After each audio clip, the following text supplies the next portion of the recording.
अपना लगाया पेड़ जब फलता है तो उस खुशी को मैं शब्दों में बयां नहीं कर सकती।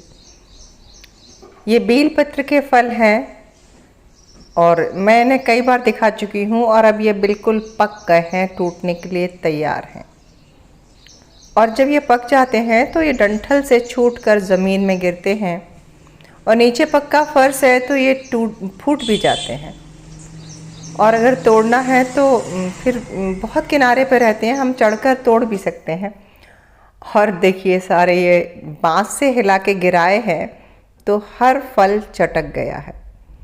इनका बहुत शानदार शरबत बनता है जो मेरे इसी चैनल पर मैं आपको लिंक दे दूंगी, आप देख लेना। बहुत आसान है, बस पानी में मसल के और छान लेते हैं, थोड़ी शक्कर भी डाल लेते हैं और नींबू भी डाल लेते हैं तो खट्टा मीठा बहुत टेस्टी बनता है। और इसके औषधीय गुण तो मुझे लगता है आप सबको पता होगा।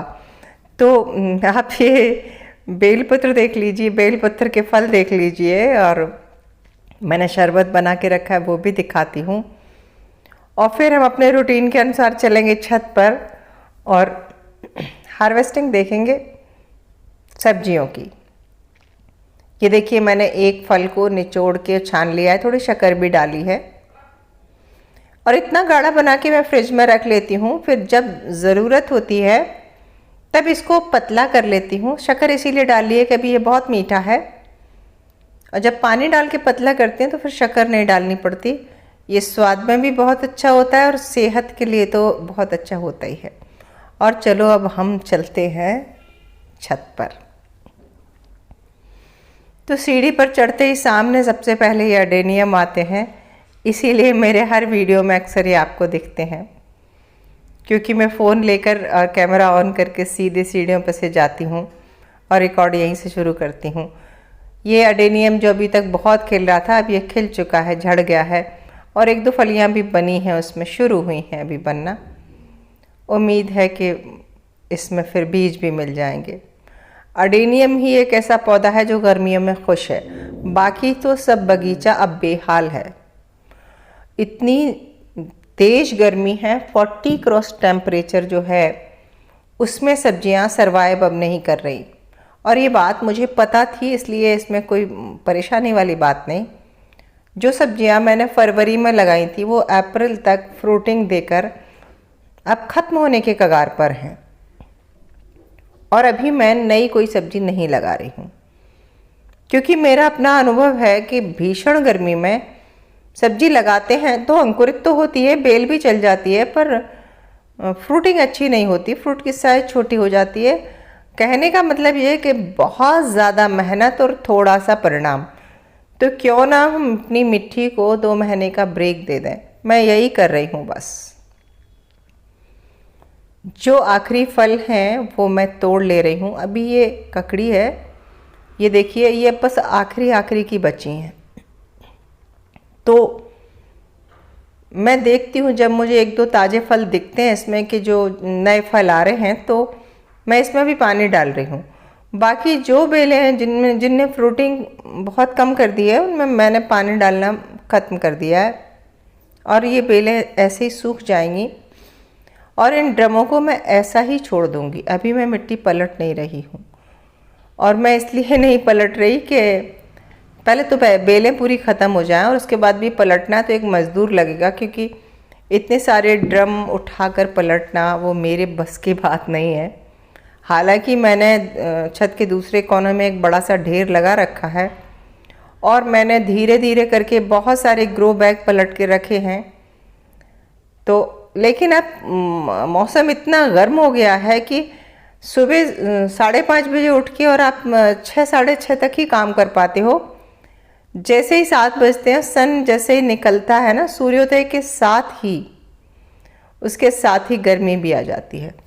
तो देखिए करते कराते फिर भी ये एक हार्वेस्टिंग तो मिल ही गई है। अब इसे हम आखिरी हार्वेस्टिंग ही मानेंगे, क्योंकि बेल में आगे ग्रोथ नहीं हो रही। हमेशा जब आगे ग्रोथ होती है तो नई बेल में नया फल आता है, और जो ग्रोथ हो भी रही है ना वो बिल्कुल ऐसी है कि धूप में झुलसी हुई। और ये करेले की एक बेल ने इस साल बहुत अच्छे करेले दिए, लेकिन मुझे पता है अब जो है ना इस फ्रूटिंग के बाद करेला भी नहीं चलेगा। जिनके टेरेस गार्डन में अभी सब्जियां बहुत अच्छी हो रही हैं, मतलब मेरे जैसे अभी ख़त्म होने के कगार पर नहीं है, तो निश्चित ही उन्होंने मार्च में लगाई है। जो फसल मैंने फरवरी में लगाई थी वो तो अब ख़त्म होना ही है, इसीलिए हम बार बार कहते हैं कि फरवरी मार्च में लगाइए। तो अगर आपके पास जगह ज़्यादा है तो कुछ फरवरी में लगाइए, कुछ मार्च में लगाइए। मैंने भी एक कद्दू मार्च में लगाया है, तो वो कद्दू अभी हरा भरा है और उम्मीद है कि उसमें फल लगेंगे। लेकिन जो फरवरी में लगे थे, करेले, ककड़ी और तोरी भी लगाई थी मैंने, वो सब फल देके और समाप्त हो गए हैं। तो ये 2 महीना जो बचेगा मिट्टी को, इसे हम सोलराइज करेंगे, मिट्टी को धूप दिखाएंगे। हमारे पास जितनी भी कंपोस्ट है वो सब मिला देंगे हम इसमें, और अगर हमें सूखे पत्ते मिल सकते हैं तो हम वो पत्ते लाकर भी इसमें मिला सकते हैं। तो हमारे पास समय है तो हम उसका सदुपयोग करें। और देखिए करेले तो इस तरफ भी फल ही रहे हैं। करेले की फसल गर्मी में आसानी से हो जाती है, ककड़ी की आसानी से हो जाती है। तोरी ने सिर्फ एक फ्रूटिंग दी और उसके बाद मज़ा नहीं आता, क्योंकि इतनी सारी मेहनत करते हैं और एक बार फ्रूटिंग होने के बाद बेल मुरझा जाती है और आगे की ग्रोथ रुक जाती है।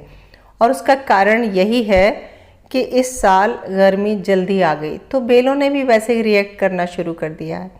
बागवानी और कृषि इन दोनों का ही सीधा सीधा कनेक्शन टेम्परेचर से है।